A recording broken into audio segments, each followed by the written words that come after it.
Hi, welcome back to Wrestling from the Vault. Today I want to continue with the alternative WWF Championship timeline. So when we left it last, Stone Cold had just conquered The Rock at WrestleMania X7. But I would not have done the alignment with Vince McMahon. You can still do Austin as a heel because there's that great story about, Austin has to win, so he'll do anything to win. So you can still do the heel, like you can make a shocking heel turn at the end because he did go on a really great heel run after that.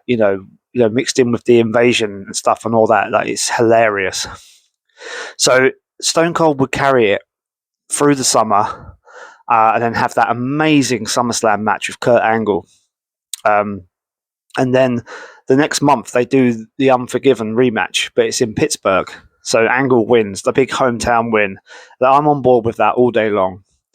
So but Kurt could carry it from here all the way to Vengeance at the end of the year when they do the crowning of the first undisputed champion. Now I really like that. And I also don't mind Chris Jericho winning. But in my head, it was always should have been The Rock winning. Purely because you can do those two matches at WrestleMania X8.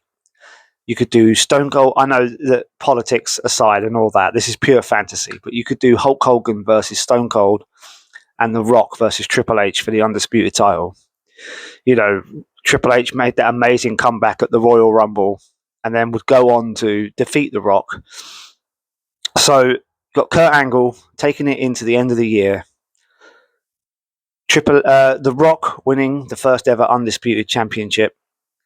Triple H winning at WrestleMania X8. It's just 3 mega title reigns in a row, all with big matches.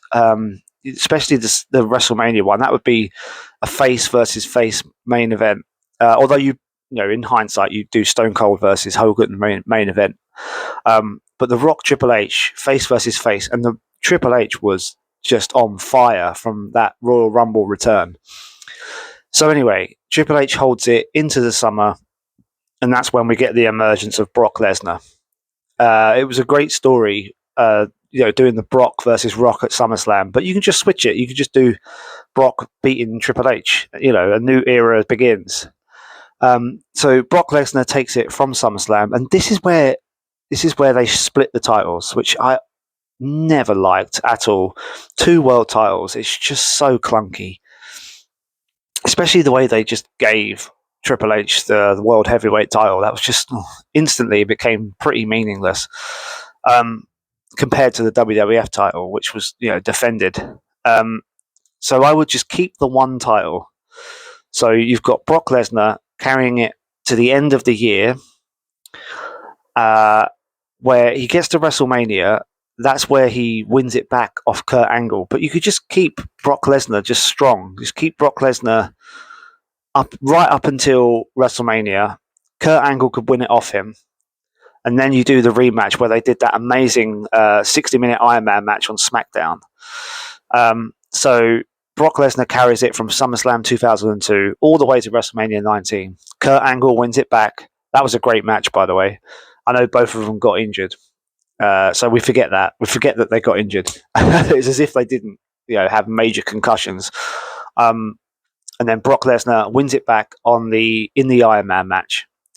So we'll leave it there, and we'll pick it up next time where a certain Eddie Guerrero gets involved. Thank you very much.